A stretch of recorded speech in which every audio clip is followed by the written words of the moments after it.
అందరికీ నమస్కారం.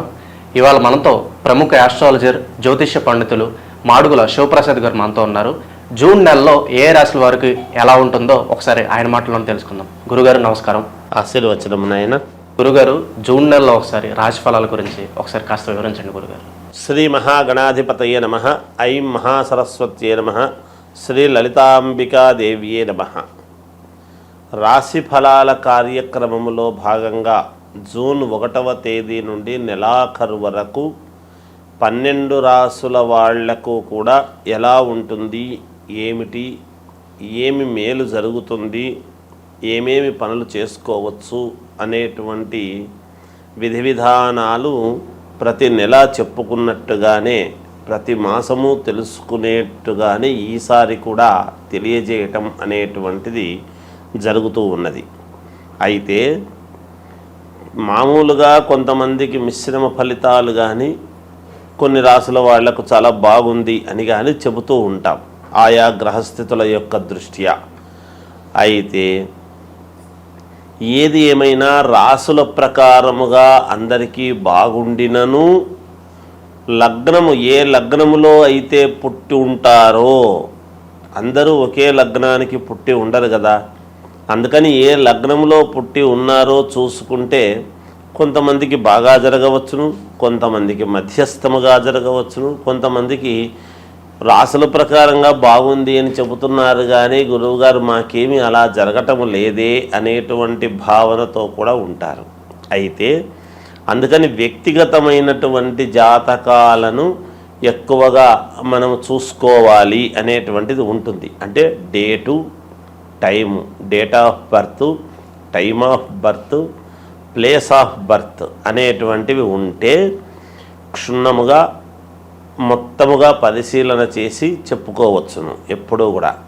అందువల్ల వ్యక్తిగతమైనటువంటి జాతకాలను మీకు నచ్చిన వాళ్ళ దగ్గర, మీకు అనుకూలం ఎవరి దగ్గర ఉంటే వాళ్ళ దగ్గర ఒకసారి చూపించుకొని ఏవైనా చిన్నపాటి పరిహారాలు అవి ఉంటే చేసుకుంటే రాసుల ప్రకారముగా బాగుంది అన్నప్పుడు మరి ఈ రాసే కదా మాది ఎందుకు బాగలేదు అని ఒక్కసారి చూపించుకుంటే దాంట్లో తగిన విధముగా పరిహారం అనేటువంటిది చేసుకుంటే మీకు కూడా బాగుంటుంది అని తెలియజేస్తున్నాను. గురుగారు, మనకి జూన్ నెలలో కర్కాటక రాశి వారికి ఎలాంటి ఫలితాలు ఉంటాయో కాస్త వివరించండి గురుగారు. కర్కాటక రాశి వారికి ఈ జూన్ నెలలో చాలా బాగుంది, చాలా అనుకూలవంతమైనటువంటి ఫలితాలు ఉన్నాయి. కర్కాటక రాశి వారికి మీరు బలంగా ఏది అనుకుంటే అది జరగటానికి చాలా అనుకూలవంతమైనటువంటి గ్రహస్థితులు ఉన్నాయి. కర్కాటక రాశి వారికి కర్కాటక రాశి వారు వేసేటువంటి అడుగులు విజయం వైపు ఉండబోతున్నాయి. అన్ని అనుకూలాలతో ఈ మాసమంతా కూడా చాలా సంతోషంగా గడపటానికి ఎక్కువగా వీలు ఉంది. అనుకున్నటువంటి పనులు అనుకున్న సమయానికి పూర్తి చేసుకుంటారు. సమయానికి ధనం అనేటువంటిది చేతికి అందుతుంది. కావాల్సినటువంటి కార్యక్రమాలన్నీ కూడా సకాలములో పూర్తి చేసుకోవడం లాంటివి జరుగుతాయి. దైవ సంబంధమైనటువంటి కార్యక్రమాలలో పాల్గొంటారు. మీ మీద ఎవరైతే నమ్మకము పెట్టుకొని ఉంటారో, ఈ రాశి వాళ్ళ మీద ఎవరైతే నమ్మకం పెట్టుకొని ఉంటారో వాళ్ళ నమ్మకాన్ని ఒమ్ము చేయకుండా వాళ్ళకు కావలసినటువంటి ఏర్పాట్లు చేసే విధముగా మీ యొక్క ఈ రాశి వాళ్ళు ఉంటారుగాక. ఏదైనా బాగా పట్టుదలగా సాధించేటువంటి తత్వముతో ముందుకు వెళతారుగాక. అలాగే విద్యార్థులకు చాలా అంటే చాలా యోగదాయకముగా ఉన్నది. అనుకున్న రీతిలో అనుకున్న ఆశయం నెరవేర్చుకోగలగడం ఉంటుంది. విదేశాలకు వెళ్ళాలి అనుకునేటువంటి వాళ్ళు తప్పకుండా ప్రయత్నాలు చెయ్యండి, విదేశాలకు వెళ్ళగలరు. మీ వాంఛలు తీర్చుకోగలుగుతారు కాక మీ కోరికలు తప్పకుండా. అలాగే రియల్ ఎస్టేట్ రంగంలో ఉండేటువంటి వాళ్లకు అనుకూలముగా ఉన్నది. అలాగే భూ క్రయ విక్రయాలలో మంచి లాభాలు పొందడము, భూములు అమ్మడము కానీ కొనటము కానీ చేసేటువంటి వాళ్ళు ఉంటారు ఈ రాశి వాళ్ళు. అలా చేసుకునేటువంటి వాళ్లకు మంచి లాభసాటిగా ఉంటుంది గాక, లాభాన్ని పొందుతారు ఎక్కువగా. మామూలుగా వ్యాపారం చెయ్యాలి అనుకునేటువంటి వాళ్ళు యథావిధిగా తమ తమ వ్యాపారాలు చేసుకుంటూ ఇంకా మంచి వ్యాపారం చెయ్యాలి అనేటువంటి ఆలోచన దృక్పథంతో కాస్త ముందడుగు వేయటం లాంటివి కూడా చేస్తారు. ఉద్యోగస్తులకు ప్రమోషన్లు రావటము, ఉన్నతమైనటువంటి స్థానానికి స్థానచలనం కలిగించటము ఇలాంటివి జరగవచ్చును.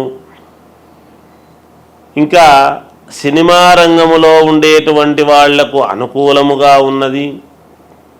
రాజకీయాలలో ఉండేటువంటి వాళ్లకు మరీ అనుకూలవంతముగా ఉన్నదిగాక. ఏదైనా మీరు మనస్సుతో ఆలోచన చేసి మనస్సుతో దృఢ సంకల్పంతో అనుకుంటే తప్పకుండా మీకు విజయం అనేటువంటిది లభించి తీరుతుందిగాక. కోర్టు పరమైనటువంటివి ఏమైనా ఇబ్బందులు లాంటివి ఉంటే కూడా మీకు ఈ రాశి వాళ్లకు అనుకూలవంతమైనటువంటి ఫలితాలు ఇవ్వటానికి సిద్ధంగా ఉన్నారు, వస్తుంది మనకు అనుకూలముగా అని మీకు ముందే తెలుస్తుంది గాక. అలా కూడా ఉండబోతున్నది. ఏది ఏమైనా కర్కాటక రాశి వాళ్లకు చాలా అభ్యున్నత పదంలో ముందుకు వెళతారు. అనుకూలవంతమైనటువంటి వాతావరణం అంతా కూడా జూన్ నెలలో ఉన్నది కర్కాటక రాశి వారికి. కర్కాటక రాశి వారికి కుటుంబ కలహాలు ఏమైనా ఉన్నాయా అనేటువంటివి, చిన్న చిన్నపాటి కుటుంబ కలహాలు ఉంటాయి, ఉండకుండా ఉండవు. అవి పెద్దగా ఏదో చిలికి చిలికి గాలి వాన ఇబ్బందులు పెడతాయి అనేటువంటిదైతే లేదు. ఎందుకంటే గ్రహస్థితులు బాగా ఉన్నాయి కదా నాయన కర్కాటక రాశి వాళ్లకు. అందువలన అలాంటి ఇబ్బందులు ఏమీ ఉండకపోవచ్చు, ఎక్కువ శాతము ఉండవు అనేటువంటిదే మనము తెలియజేయాలి. చాలా యోగదాయకముగా ఉన్నది. ఎవరెవరు ఏ ఏ ఆలోచనలతో ముందుకు వెళ్ళాలి అని అనుకుంటున్నారో సమాజంలో అనేక రంగాలలో అనేక రకాలుగా పనిచేసే వాళ్ళు ఉంటారు. నాకు ఈ ఉద్యోగం వస్తే బాగుండు, నాకు ఈ పని జరిగితే బాగుండు, నాకు ఈ వివాహం అయితే బాగుండు, నాకు ఇంకోటైతే బాగుండు అనేటువంటి ఇది ఉంటుంది. ఆయా రంగాలలో ఉండేటువంటి వాళ్లకు ఎటువంటి ప్రయత్నాలు చేసుకుంటూ ఉండినా వాళ్లకు యోగవంతమైనటువంటి కాలముగానే ఉన్నది ఈ మాసం అంతా కూడా కర్కాటక రాశి వారికి. కాబట్టి వాళ్ళేం పెద్దగా ఆందోళన చెంది భయం పడాల్సినంతటి పని అయితే ఏమీ లేదు. సంతోషముగానే గడపవచ్చును, ఎటువంటి ఇబ్బంది ఉండదు కాక ఉండదు. బంగారం కానీ కొత్త కార్లు ఇలాంటివి ఏమన్నా కొనుక్కునే అవకాశాలు ఉన్నాయంట? బంగారము కొనుక్కుంటారు, కార్లు కొనుక్కుంటారు. నూతన గృహము కావాలి అనుకునేటువంటి వాళ్ళు ఆ ప్రయత్నాలు చేసుకోవచ్చును. అక్కడ కూడా వాళ్ళు సఫలీకృతులు అవుతారు గాక. అలా కూడా ఉన్నది. కొత్త ఇల్లు కావాలి అనుకునే వాళ్ళు ఉంటారు, ఫ్లాట్ కొనుక్కోవాలి అని, లేదా బంగారు వస్తువులు కొనుక్కునేటువంటి అవకాశాలు ఉన్నాయి గాక. ఇవన్నీ కూడా ఉన్నాయి. అంటే గ్రహస్థితులు చాలా అనుకూలముగానే ఉన్నాయి. ఇవి తప్పకుండా అవి కూడా చేసుకునేదానికే ఎక్కువగా అనుకూలాలు ఉన్నాయి. వాళ్ళ రంగంలో వాళ్ళు 1-2 సార్లు ఆలోచన చేసి ముందుకు వెళితే మేలే జరుగుతుంది కాక వీళ్ళకు. గురుగారు, మనకి పంచగ్రహ కూటమి అంటే ఏంటి? మనకి ఏ రాసుల వారికి ఈ పంచగ్రహ కూటమి ప్రభావం అనేది పడుతుంది? అలాగే వీళ్ళకి కలిసి రావాలంటే ఏ పరిహారాలు చేసుకుంటే మంచిది? కాస్త వివరించండి గురుగారు. పంచగ్రహ కూటమి అనేటువంటిది 6వ తారీఖు మనకు 6వ నెల అంటే జూన్లో వస్తూ ఉన్నది. గురువారం నాడు వచ్చినది. అయితే ఈ పంచగ్రహ కూటమి అనేటువంటిది గతములో కూడా ఒకసారి 2013 ఆ సమయంలో వచ్చింది అనేటువంటిది ఉన్నది. ఈ షష్ఠగ్రహ కూటమి అనేటువంటిది, పంచగ్రహ కూటమి అనేటువంటివి ఈ కూటములో అనేటువంటి వచ్చినప్పుడు ఏమవుతుంది అంటే, బలమైనటువంటి గ్రహాలు ఎప్పుడైతే ఒక చోట ఒకే రాశిలో కలుస్తాయో ఆ ప్రభావము ఎవరెవరి మీద ఉంటుంది, మంచి ప్రభావం ఉంటుందా, చెడు ప్రభావము ఉంటుందా అనేటువంటిది ఉంటాయి. అటు ఉంటాయి, ఇటు ఉంటుంది గాక. కొన్ని రాశులకు కొన్ని గ్రహాలు వేవులో పడ్డప్పుడు ఆ వ్యతిరేక ఫలితాలు అనేటువంటివి చూపిస్తాయి. అంటే ఇబ్బందులు కలిగినప్పుడు ఇబ్బందులు చూపిస్తాయి.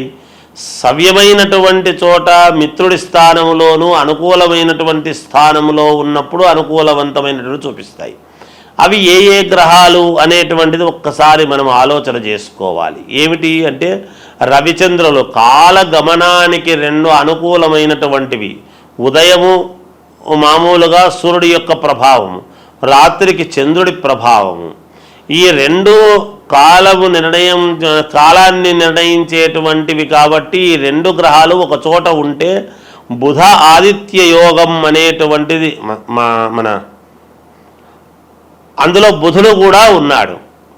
రవి బుధులు ఉండేటువంటి దాని వలన బుధాదిత్య యోగం అనేటువంటిది కూడా ఉన్నది.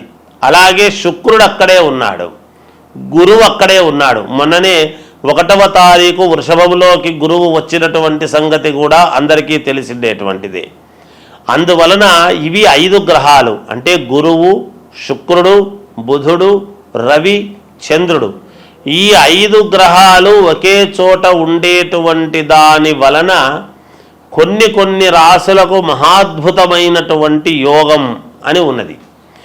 ఈ గ్రహాలు యోగాన్నిచ్చేటువంటి వాళ్ళ రాశులు ఏవేవి అని మనం ఒక్కసారి గనక చూసుకున్నట్టయితే మేషరాశి వాళ్లకు మహాద్భుతముగా ఉండబోతున్నది, కర్కాటక రాశి వాళ్లకు మహాద్భుతముగా ఉండబోతున్నది, కన్యారాశి వాళ్లకు మహాయోగవంతముగా ఉండబోతూ ఉన్నది, వృశ్చిక రాశి వాళ్లకు చాలా అంటే చాలా బాగుండబోతున్నది. అలాగే మామూలుగా మకర రాశి వాళ్లకు కూడా చాలా బాగా ఉండబోతున్నది. ఇక కుంభరాశి వాళ్లకు కూడా కొంతవరకు బాగానే ఉంటుంది. అయితే ఇందులో ఇప్పుడు నేను చెప్పని గ్రహాలు ఉంటాయి కదా, ఇవి కొంచెము చిన్న ఇబ్బందికరమైనటువంటి పరిస్థితి. ఏమిటయ్యా అవి అంటే అసలు ఎక్కడైతే ఉన్నాయో స్థానములో అన్నీ బరువైనటువంటివి ఏవైతే ఉన్నాయో వృషభ రాశికి సమస్యే. ఒక చోట కూటమి అని ఏర్పాటు చేసినప్పుడు ఒకే చోట ఉన్నప్పుడు అక్కడ వృషభ రాశికి ఇబ్బంది, మిథున రాశి వాళ్లకు కొంత ఇబ్బందే, కొంచెము సింహరాశి వాళ్లకు కొంత ఇబ్బంది, అలాగే తులారాశి వాళ్లకు ఇబ్బంది, ధనుస్సు రాశి వాళ్లకు మరీ ఇబ్బంది. వీటి వలన ఏమిటి ధనుస్సు రాశి వాళ్లకు ఇంకోటి కూడా ఉంది. దీంట్లో ఒక చిన్న ఇది చెప్పుకోవాలి మనం. ఎవరైనా గర్భవతులుగా ధనుస్సు రాశి వాళ్ళు గనక ఉన్నారు అంటే కొంచెము జాగ్రత్తగా ఉండాలి అనేటువంటిది ఉన్నది ఒకటి. అలాగే మీనరాశి వాళ్ళది ఇబ్బంది ఏమీ లేదు, చిన్నపాటి ఇది ఉంటుంది దానికి. ఇలా కొన్ని రాసుల వాళ్లకు కొంత ఫలితాలు ఇవ్వటములో తారుమారవుతాయి. ముందే మామూలుగా అంతంత మాత్రముగా ఉంటాయి. ఈ పనులు జరిగితే బాగుంటుంది, ఈ వివాహం అయితే బాగుంటుంది, ఈ ఉద్యోగం వస్తే బాగుంటుంది, ఈ విదేశాలకు వెళితే బాగుంటుంది, లేదా ఇంకొకటి మనకు ఇది తీరితే మనకు మేలు జరుగుతుంది, ఈ ధనము రావాల్సిండేటువంటిది ఉన్నది, ఈ పొలము మనకు వాయిదాలు లేకోకుండా మన వైపు తీర్పు వస్తే బాగుంటుంది. ఇలా ఒకటి కాదు, రెండు కాదు, అనేక రకాల సమస్యలతో ఉంటారు.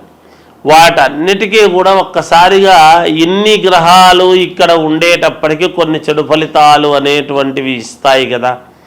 మాలాంటి వాళ్ళము ఎప్పుడూ కూడా బాగుంటుంది, బాగుండాలనే కోరుకోవాలి, కానీ భయోత్పాతమైనటువంటివి ఎప్పుడూ చెప్పరాదని నా వ్యక్తిగత అభిప్రాయం. చిన్నవి ప్రతి వాళ్ళ జీవితంలోనూ ఉంటాయి.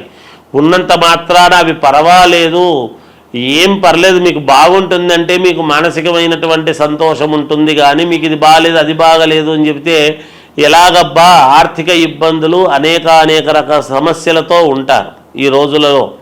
ప్రతిదీ మాలాంటి వాళ్ళము భయముతో కూడినటువంటివి చెప్పేటప్పటికీ మీకు ఏమీ పాలుపోక నిజంగా బాగుండేటువంటి ఆత్మవిశ్వాసము కోల్పోయే పరిస్థితి ఎవరికీ రాకూడదు.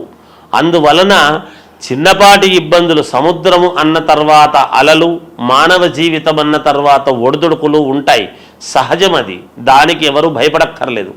కాకపోతే మీ వ్యక్తిగతమైనటువంటి జాతకాలు ఒక్కసారి పరిశీలన చేసుకొని మీకు నమ్మకం ఉండేటువంటి వాళ్ళ దగ్గర చూపించుకొని ఈ రాశి వాళ్లకు ఏమి చేసుకుంటే మేలు, మరి బాగులేని రాశి వాళ్ళది ఏమిటి అంటే ఏమీ లేదు, జపము, తపము, హోమం ఇవి ఉంటాయి. హవనం అనేటువంటిది ఎప్పుడైతే హోమం చేసుకుంటారో మీ పేర్లతో, అగ్నిహోత్రుడి యొక్క సంస్కారము వలన మీరు సంస్కరింపబడతారు, మీకు మేలు జరుగుతుంది. తప్పకుండా హోమాలు సరే, ఇంకా ఏవో కొన్ని ఉంటాయి, అవన్నీ చేసుకోవచ్చును. ఇంకా ఒకటి ఉన్నది దీని వలన ఎప్పుడు కొన్ని ఇబ్బందులు ఉంటాయి. పైగా వచ్చినటువంటిది ఎప్పుడు అంటే ఆదివారము, గురువారము 6వ తారీఖు అమావాస్య అనేటువంటిది కూడా ఇదైంది. దాని వలన ఈ గ్రహాల యొక్క దీని వలన అమావాస్య కూడా గురువారం రోజు, పైన గురువు, మనకు ఏ యోగం ఇవ్వాలన్నా గురుబలం బాగుంటే అన్ని జరుగుతాయి అనేటువంటిది ఉన్నది నానుడి. ఈ గురువు అనేటువంటి వాడు ఎవరు? దత్తాత్రేయ స్వామి, వ్యాస మహర్షిని మనము గురువు అని భావిస్తాం. అలా దత్తాత్రేయ స్వామిని మనము గురువు అని అనుకుంటున్నప్పుడు గురువారం రోజే వెళతాం. దత్తాత్రేయ స్వామి ఎవరు? త్రిమూర్తులు కలిస్తే దత్తాత్రేయుడు. దత్తాత్రేయుడి దగ్గర 4 వేదాలు, 4 వేదాలకు సంబంధించినటువంటి ఇది. అలాగే ఈరోజు ఎవరైనా యంత్ర పూజలు చేసుకునేటువంటి వాళ్ళము, మాలాంటి వాళ్ళం మేము చేసేటువంటిది ఏమిటి అంటే మామూలుగా తాంత్రిక విద్యలు అని ఉంటాయి. అవేమి చెడు కాదు. తాంత్రిక విద్యలు అంటే శీఘ్ర ఫలితాలు రావటానికి అని ఉంటుంది. ఎవరికైనా ఏదైనా కావాలి అన్నప్పుడు తాంత్రిక విద్యలతో శీఘ్ర ఫలితాలు రావటానికి కొన్ని ప్రయోగాలు ఉంటాయి. అవి కొంచెం విశేషమైనటువంటి ప్రయోగాలు ఉంటాయి. మనకు అనుకూలముగా జరగటానికి ఒక పని అనేటువంటిది చేసుకోవటానికి అది మనము ఏదైనా ఒక పని మన వశం కావాలి అని అనుకున్నప్పుడు, వశము కావాలి అంటే అందరూ తప్పు అర్థం చేసుకుంటుంటారు. ఏదో అనవసరమైనవన్నీ మన వశం కావాలి, చెయ్యాలి అని అనుకునేటువంటి ఇది ఉంటుంది. అలా ఉండకూడదు ఎప్పుడూ కూడా. ఎందుకంటే మనకు ఒక మంత్రము మన వశము కావాలి, ఒక ఉద్యోగము మనకు కావాలి అని ఇలా కొన్ని ఉంటాయి. శీఘ్రముగా తొందరగా మన కోరికలు ఫలించాలి అనేటువంటివి. అలా శీఘ్ర ఫలితాలు రావటానికి యంత్ర పూజలు అని ఉంటాయి. అవి మేము ఇటువంటి రోజులు మేము దాన్ని చాలా జాగ్రత్తగా వాడుకుంటాము గాక, పోగొట్టుకోకుండా. ఎందుకంటే మమ్మల్ని నమ్మి మాకు ఈ పని కావాలి అని ఎంతోమంది అడుగుతూ ఉంటారు కాబట్టి వాళ్ళ పనులు సక్రమముగా నెరవేరాలి అన్నప్పుడు ఇలాంటి సమయాలు చాలా యోగవంతమైనటువంటి సమయం. ఈ సమయాన్ని మేము పోగొట్టుకోకుండా జాగ్రత్తగా శీఘ్ర ఫలితాలు రావటానికి కొన్ని ప్రయోగాలు చేసుకోవటానికి ఈ సమయము, ఈ పంచగ్రహ కూటమి అనేటువంటిది చాలా ముఖ్యమైనటువంటిది. మీరు కొన్ని సినిమాల్లో చూస్తూ ఉంటారు, ఫలానా రోజు ఒకే లైన్లోకి గ్రహాలన్నీ వస్తుంటాయి అంటే ఈ కొంచెము ఏవేవో కొన్ని వీటికి సంబంధించినటువంటివి అవన్నీ ఇగో ఇలా వస్తుంది, ఈ వజ్రం వస్తుంది, ఇవి దొరుకుతాయి, ఈ నిధులు ఇలా ఉంటాయి అనేటువంటివి వింటూ ఉంటాం. అవన్నీ ఊరికే కాదు, నిజంగా కూడా శాస్త్రాలలో ఉన్నటువంటివే. ఎవరు సినిమాలు కూడా తప్పుగా తీయరు, ఎంతో ప్రామాణికము ఉంటేనే చూసి తీస్తారు, ఏదో ఒకటిలే అని చెప్పి తీయరు. అందుకని ఇది ఈ పంచగ్రహ కూటమి అనేటువంటిది కొన్ని విషయాలకు చాలా యోగవంతమైనటువంటిది. మనము యోగమేదో అది మాట్లాడదాం. ఇబ్బందులు ఉంటే చిన్న చిన్న ఇబ్బందులు ఉండేటువంటి వాళ్ళు వాటిని సర్దిద్దుకుంటారు గాక, ఇబ్బంది ఏమీ లేదు. కనుక ఈ శీఘ్ర ఫలితాల కోసం చేసేటువంటి దానికి కూడా ఇది పనికి వస్తుంది. అనుష్ఠానం చేసుకునేటువంటి వాళ్లకు మహద్భాగ్యముగా భావించుకోవాలి. మాలాంటి వాళ్ళము మేము శీఘ్ర ఫలితాలు రావటానికి ఎన్నో ప్రయోగాలు వంటివి చేస్తూ ఉంటాము కాబట్టి ఇది మంచి సమయముగానే భావిస్తున్నాము. వ్యక్తిగతమైనటువంటి ఈ రాసులు ఇబ్బందులు ఉండేటువంటి వాళ్ళు మీకు తగినటువంటి వాళ్ళ దగ్గర ఒక్కసారి మీ జాతకము చూపించుకొని దానికి తగ్గట్టుగా జపము, పరిహారము చేసుకొని హోమ కార్యక్రమాలు అవి చేసుకోండి. ఎవరైనా ఏదైనా ఉంటే అడగండి, తెలియజేస్తాముగాక. జయోస్తు. పంచగ్రహ కూటమి గురించి చాలా చక్కగా వివరించారు గురుగారు. అలాగే దీని ప్రభావం ఏ రాశుల వారి మీద ఉంటుందో కూడా తెలియజేసినందుకు మాకు ధన్యవాదాలు. జయోస్తు.